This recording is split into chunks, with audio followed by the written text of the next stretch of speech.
everyone, to the final panel of the day. We are going to be talking about data engineering, and I know we have some heavyweights with us today.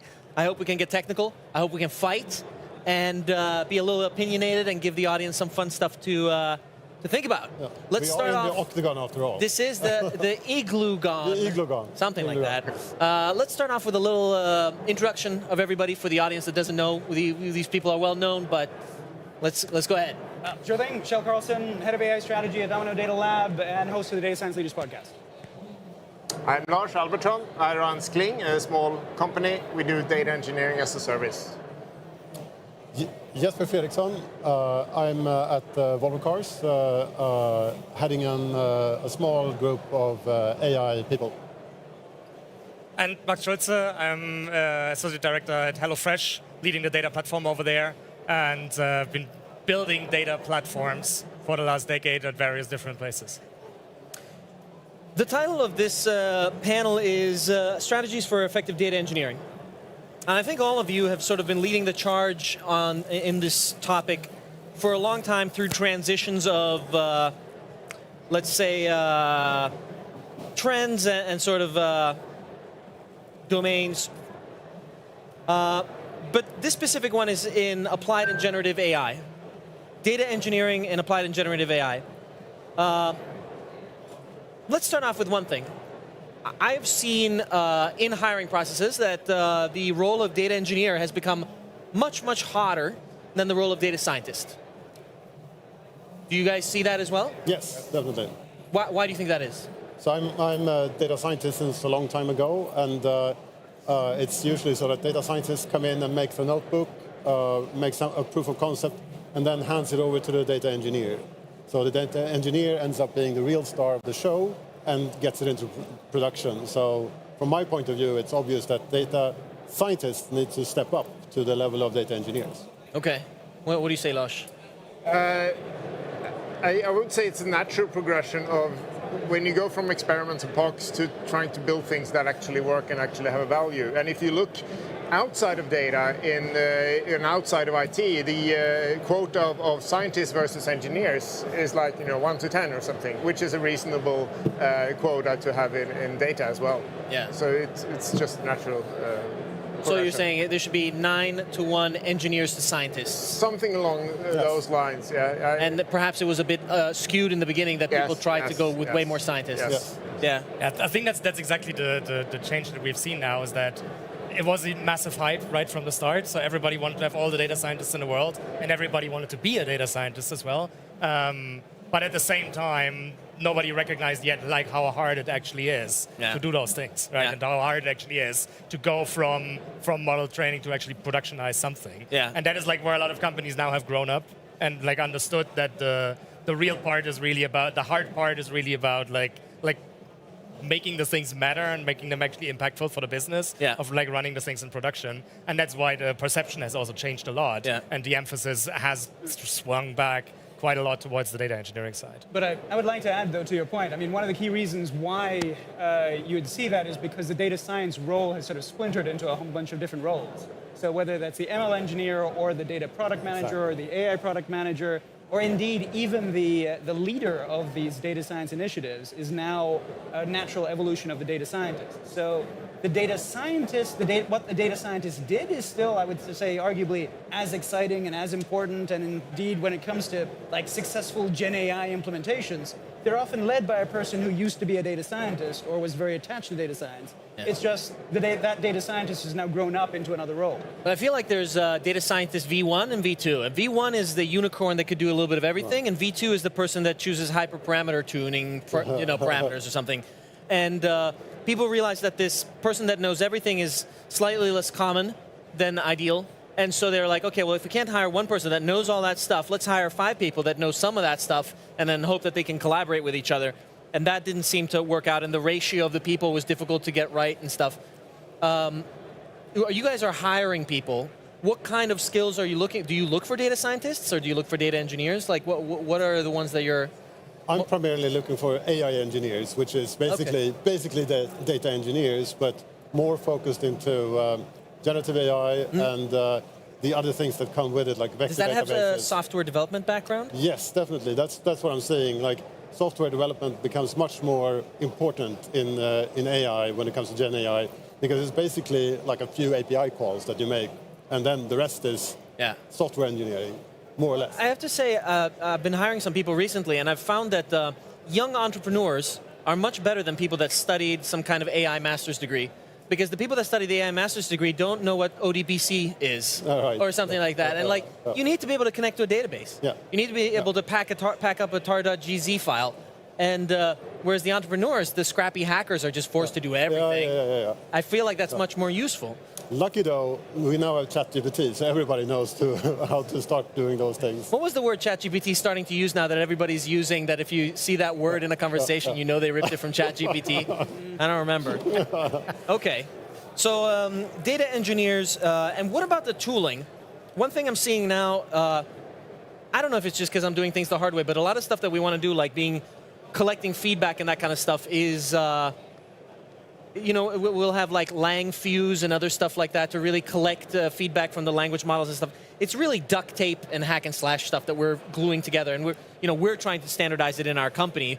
But the cool stuff that we want to do isn't really readily available in Azure and other stuff like that. Where do you think the tooling is right now relative to what we want in order to sort of productionalize these neat features that we see? I think with the big data hype, we saw a sort of a shift towards more technical tooling like Hadoop and those ecosystems, which the enterprises had a tough time adopting, because you don't both need to adopt the tooling, which is easy, but also to adopt new ways of working. So then we saw a sort of the pendulum swing back, and we saw the low-code tooling rising, and back to data warehousing, but new forms of data warehousing with BigQuery and Snowflake and dbt and so forth.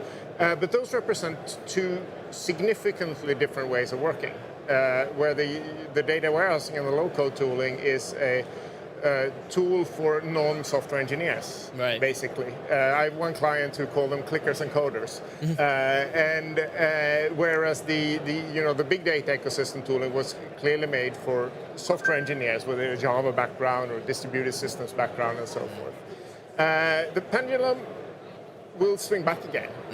And the reason I'm so certain is that we saw the same happening in the 90s, when everybody needed software engineers, but there weren't any around. So we had this 4GL tooling with the low code, and everybody should be able to be a programmer and so forth, right? Yeah. And if you look at the low code tools that we see out here, they all look like Informix and those 4GL tools in the 90s, and they serve a purpose right now. Don't get me wrong here. They serve an important purpose in democratizing the ability.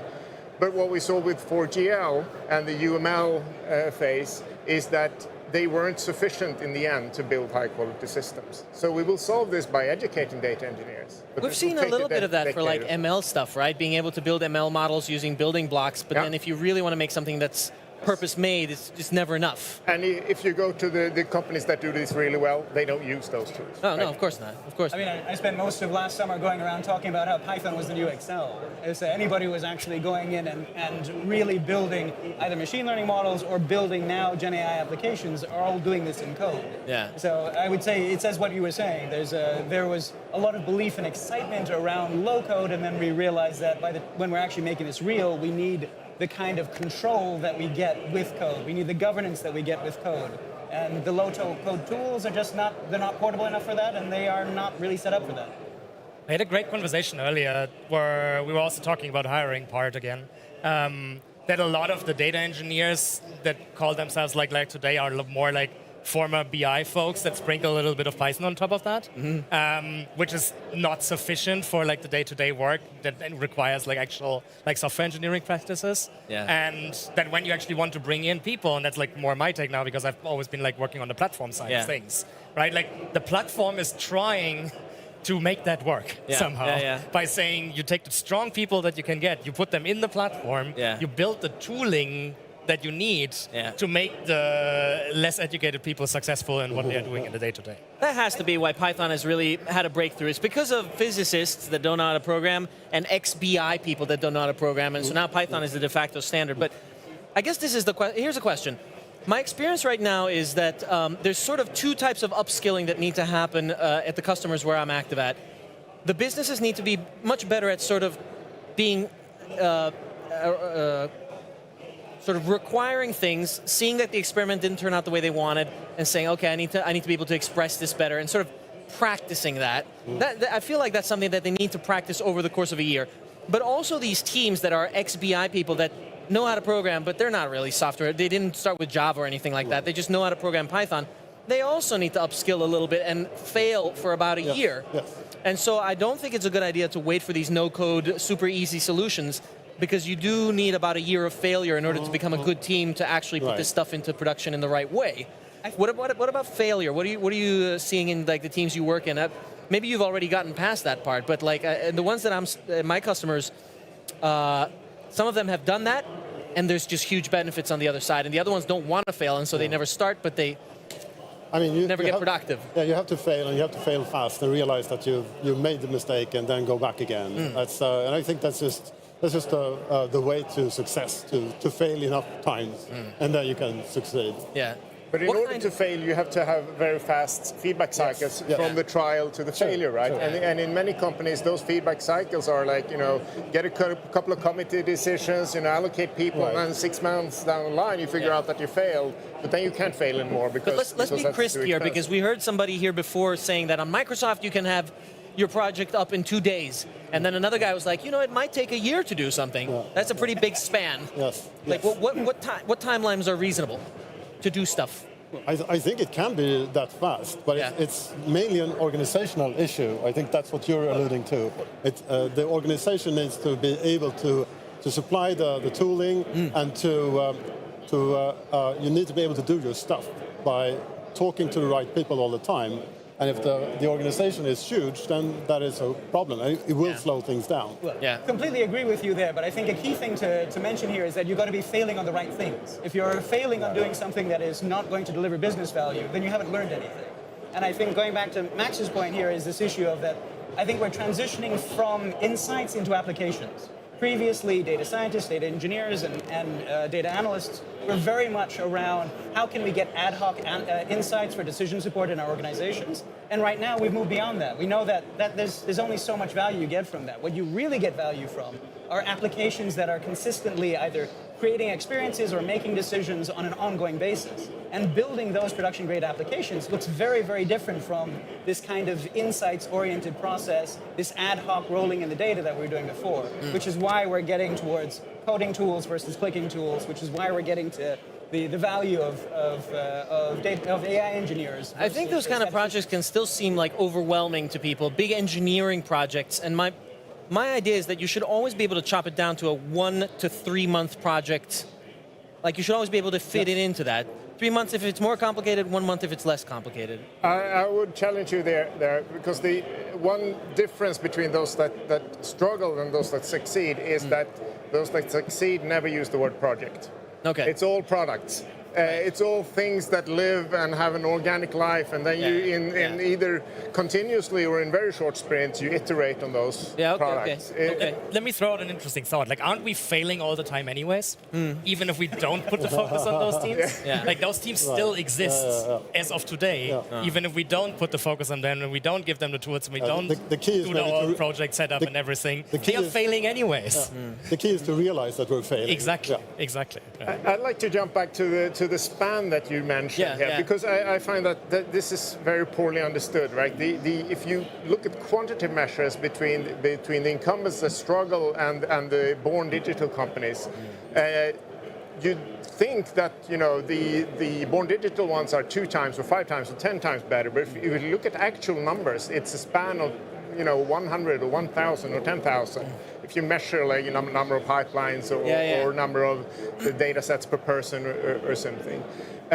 When you may have heard Oscar Ståhl on the keynote earlier today. 10 years ago, I was in the core data team at Spotify, and we set out to build the first coherent data platform there, and with the goal to democratize the use of data. And we explicitly set the goals of, try a new pipeline in less than a week or less than a day, and fix a pipeline and change it in less than an hour. We got a bit lower than that, but those numbers are orders of magnitude lower than what you see in the Swedish banks, for example. I interviewed some candidates for a client and said, okay, what is the time between having an idea to do with data and getting feedback from production? And the typical times they said from their current work was like 6 weeks to 12 weeks. And I said, let's say that a manager went to the Data Innovation Summit and he said, I heard these people that do this in a day. How can you change it so that you do it in a day? One of the candidates said, if management says something unreasonable, I'm going to push back. They didn't believe it was possible. So that's the width of the span of capabilities. And those loops, the speed of those loops, that's absolutely essential for succeeding, whether you do boring reporting or cool AI things. So the speed of those loops, absolutely essential. But okay, let me make sure I'm understanding you correctly.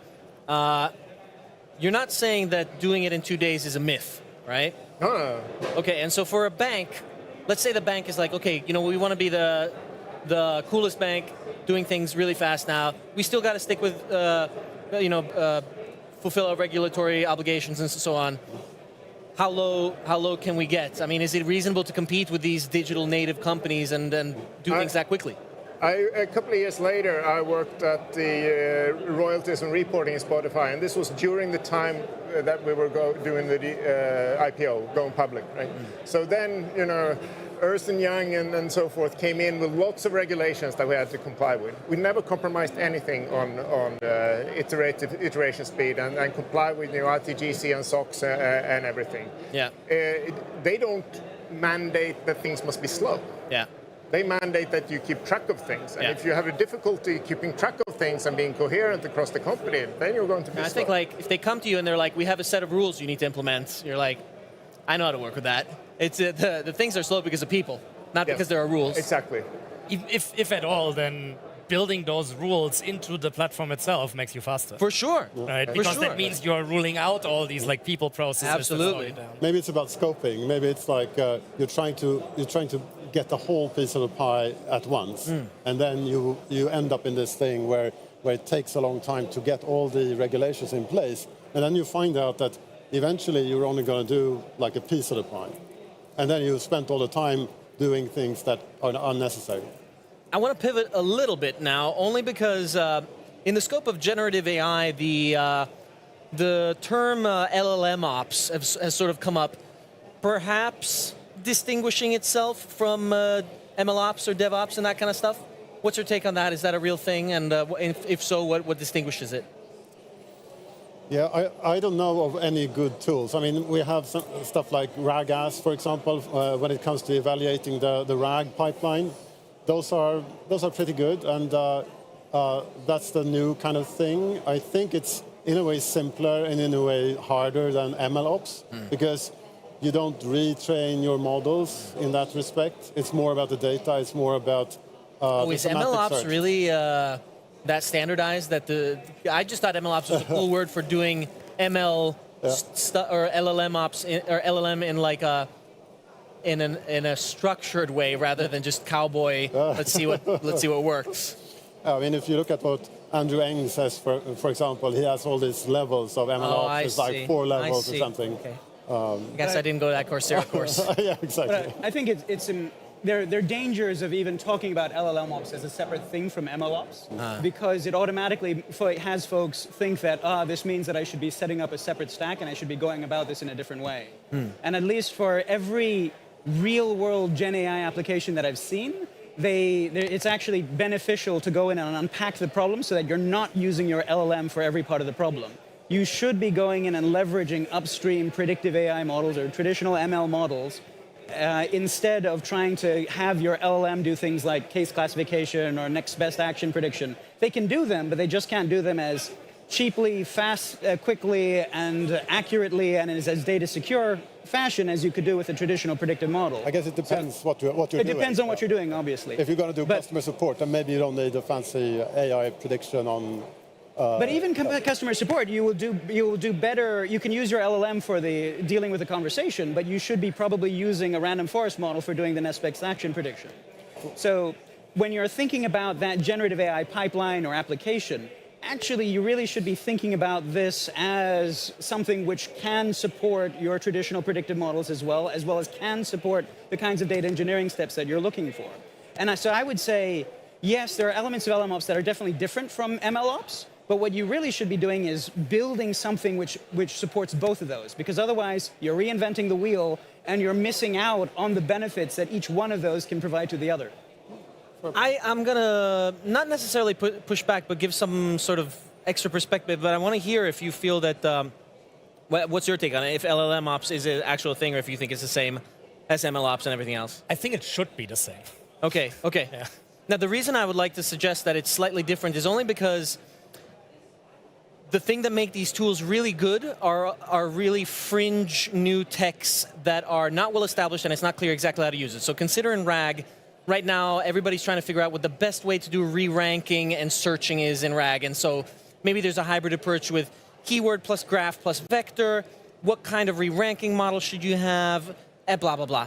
And like the thing I'm most concerned is distilling best practices from companies that have tried everything and I'm like, okay, for these guys, it worked. Let's sort of weave that back into best practice for now for LLM and move past the re-ranking part and go into how do we collect feedback in the correct way, right, so that we can do tuning or something else, and collecting all these best practices, because I feel like maybe in a year and a half all of this will be standardized and we don't have to do this hard work. I just feel like this is the hard work that I was talking about of doing 1 year of hard work, so that your team is used to knowing what's coming and being in phase with the technology that's relevant. The first step is always to get the evals right. You need to get the evaluation of the pipeline from start to finish. And then you can start playing around with the re-ranking or anything that you want to. Well, that's ironic because those tools are, I would say, like a month old, but the other stuff has existed for like half a year or something. Well, I mean, I would go upstream and downstream from that database. And so if you move upstream, you're moving to the embedding models that you're using to go in and feed that database. And if you move downstream, you're going towards both predictive models and LLMs that are consuming from that. So I would say that at the end of the day, you are ending up in good old traditional MLOps territory, whether you like it or not. We obviously need to improve it and expand on it so that we can go in and incorporate the best practices and the elements of dealing with LLMs that are different.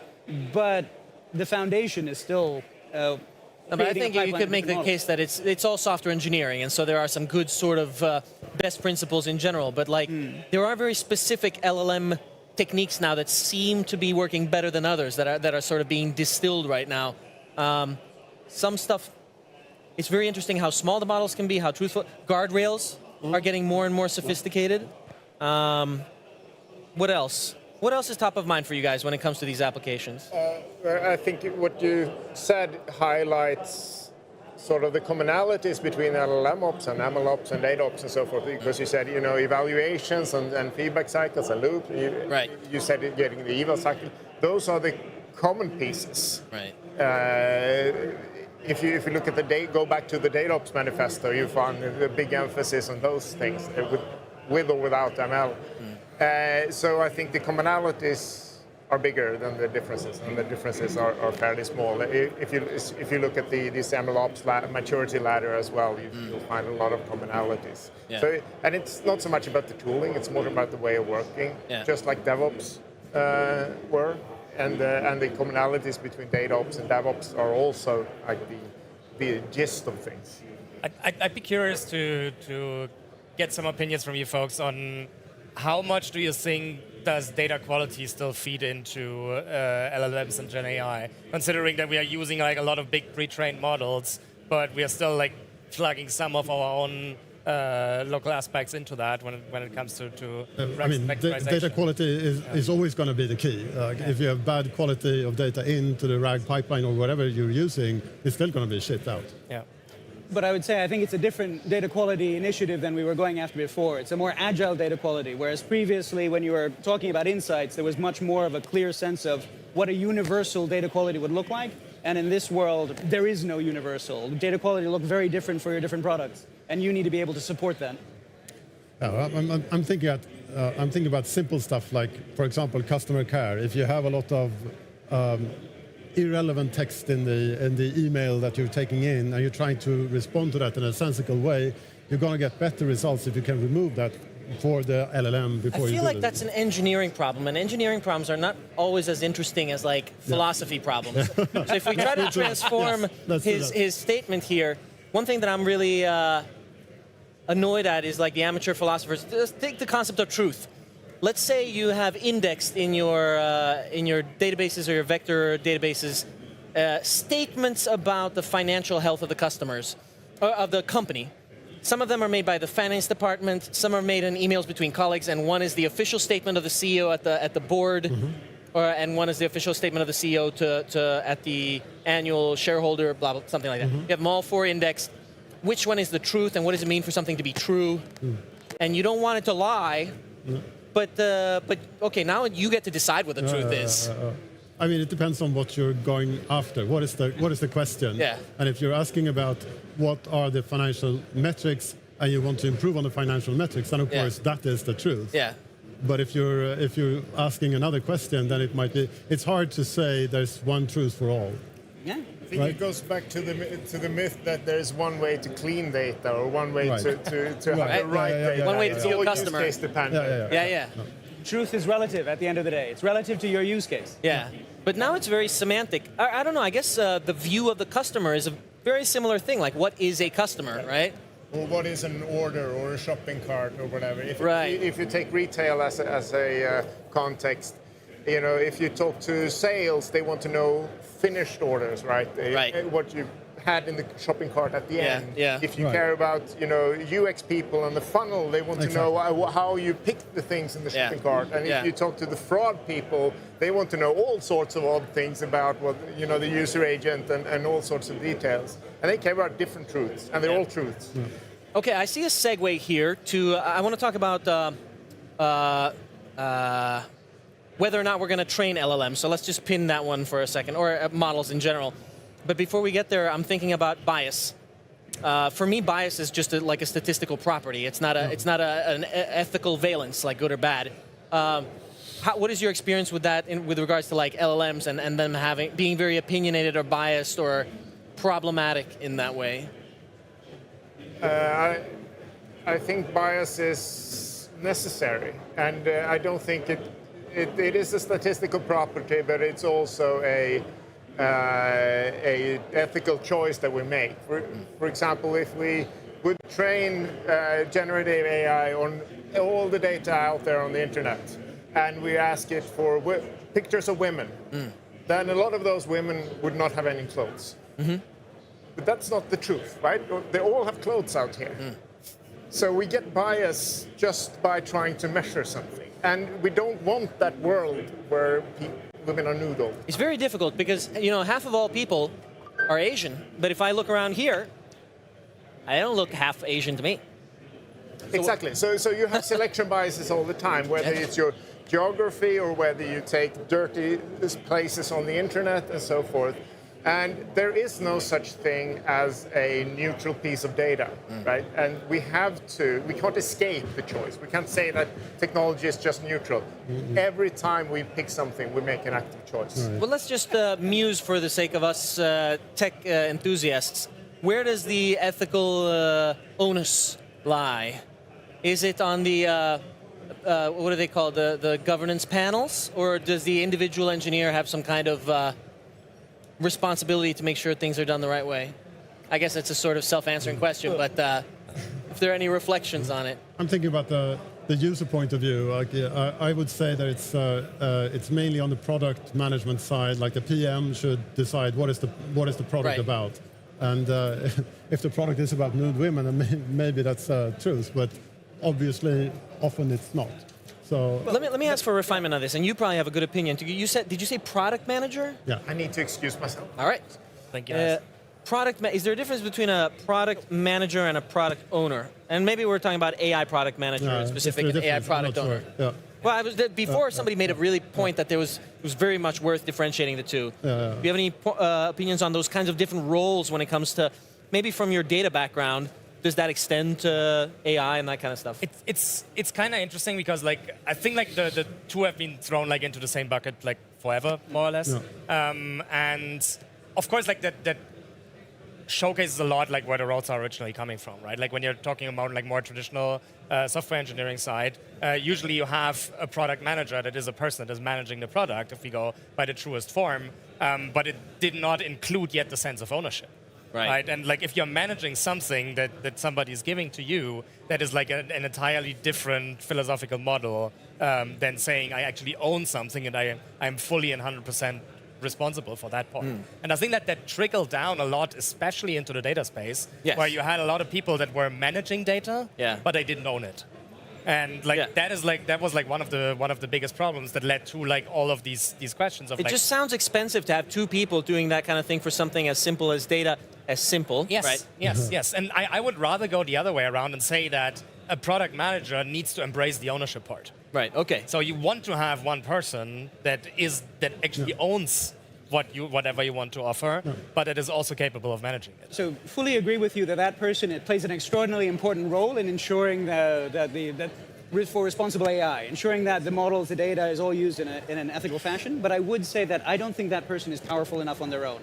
Unless you have somebody above that person, call it an AI leader, call it what you want, but somebody who isn't just an executive sponsor, who is actually involved in the actual development of these tools, who oversees the development and operationalization of these tools, unless you have a powerful leader there, you're not going to be able to ensure that the organization is taking these factors into account seriously. Because the individual product manager, again, they're not going to be able to beat heads together to ensure that the other parts of the organization that are needed to go in and get around and get behind all of this are actually going to do their part. I actually had some very positive experiences on that. Specifically also in our current setup, on the one hand side, you always have dual leadership for all the topics. There's always an engineering manager and a product manager as a counterpart, and they lead together to drive the topics forward. That is on the one hand side working very well because you can balance out the considerations that you need to make for the delivery, for the team, versus where you're heading from a product perspective.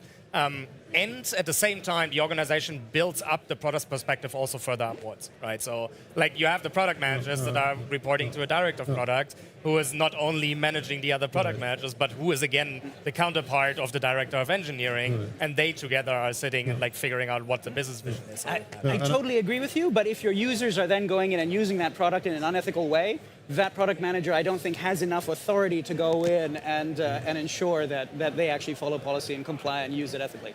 Yeah, understand your point. Yeah, that makes sense. I don't understand. Give me an example. So thinking back to my background when I was creating lead scoring models, and you create one model for a particular team, and they go with it, and it works really, really well. And then leadership immediately comes back and says, "Oh, but why don't we apply this to every other part of the organization, which obviously the model hasn't been created for, and would give completely ludicrous results?"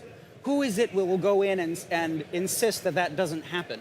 Is it the person? But is that because it's a bad engineering decision, or because it's unethical? It's because no one has the stick, no one has the clout to go in and point out to other senior leadership and to enforce that the users don't go in and use the tool in a way in which it wasn't designed for, in a way that would be giving bad results, and so on and so forth. All right. Yeah, and that's again where strong top-level leadership comes in. That needs to be able to hence the popularity of the chief AI officer, which should definitely not be called the chief AI officer, but having somebody in that role who has senior leadership clout and can enforce this is helpful, but not a silver bullet completely. We have a few minutes left, and I would like to ask each of you to muse for a short moment on what lies at the frontiers of effective data engineering and generative AI moving forward. What's going to be hot in the coming half year to a year, maybe, when it comes to data engineering and Gen AI? What do you say? I mean, it's hard not to say responsible AI, just because that's on the minds of everybody and because it's so critical in terms of being able to enable adoption of all of these technologies. I mean, I think take back to flight, right? I mean, if flight were as risky and as untrustworthy as it was 200 years ago, none of us would ever be flying, right? Yeah. We've gone in and built all the people, process, technology to go and ensure that flying is safe. We need to be able to ensure that kind of trust and safety and security and belief in AI technologies if we're going to be able to deploy them at scale, adopt them at scale. I think that's a big shame. That's like the mindset. If we replace doctors with LLMs, people would die for sure, but way fewer. Maybe. Yeah, exactly. Than would die today. Exactly. Yeah. And I think that's a word. I mean, as a utilitarian, I would say that's okay. Yeah. But some people are like, nah, it's okay that more people die because then we won't be able to put the LLM in jail, and that's no good. It's the same thing as self-driving cars. Yeah, exactly. Yeah, I'm thinking about to take that further. It's like the AI doctor maybe. So you will end up. That's my take on this. We're going to have agents that are going to perform tasks or workflows or maybe even roles. So that's what we should be Personal prepared agents? For. Not just personal. I think they will make a great fit into the workplace because there's already a space for that. There's already we have this thing to do. And we can just put in something that's automatized to do that. Okay, but then a question to you, just as amusing. The most sophisticated language models of today, GPT-4 plus, how smart are they compared to your average naive child? Like, what level of task complexity are they able to do? What would you say? I mean, I'd say, look at Devin, for example, the software engineer. It can perform basic coding that's almost at the level of a software engineer. Yeah. Like if you go to a junior level. Would you say it's safe to say that it's like a talented 15-year-old kid? Yeah, at least. I think that's pretty freaking amazing. Yes. Okay. I think it is. Okay, so what's on the frontier? I'm actually taking this in a totally different direction. Like again, reflecting more on the data engineering side as well. Is that with the whole hype and empowerment around like Gen AI and LLMs, like we've jumped 3 steps ahead. Now we need to take 1 step back to actually realize we're getting the basics straight. Okay. And I think like that's a lot. Like there's a lot of people that still need to upskill. There's a lot of things that people still need to learn to like figure out, okay, how do I actually do that properly? Well, at the same time, we also still need to figure out what are the actual real good use cases where we can actually turn this into value for the business. Yeah. Right? Because like a lot of the work right now is really exploratory. And like people are trying out the wildest things with that. But like when it comes to the traditional retail business, not a lot of things have become fruitful. Let me push back. I only wonder if these good use cases will not be as standardized as they were for advanced analytics, where you could say, fraud detection or demand forecasting, because the kinds of use cases you would want to use an advanced agent for are so specific to your business model that you would make one for your company, and unless there was a competitor, they wouldn't necessarily be able to carry it over directly. Yeah. Or what do you think? No, I agree, and like that's again like where it's a combination of the general models and like more specific models that are just for your particular business, for instance, that can help you, for instance, in the case of HelloFresh, to develop your recipes. Right. I disagree. I think they can be used. I think you can take a software agent, for example, from one company to the next. You just give it more context.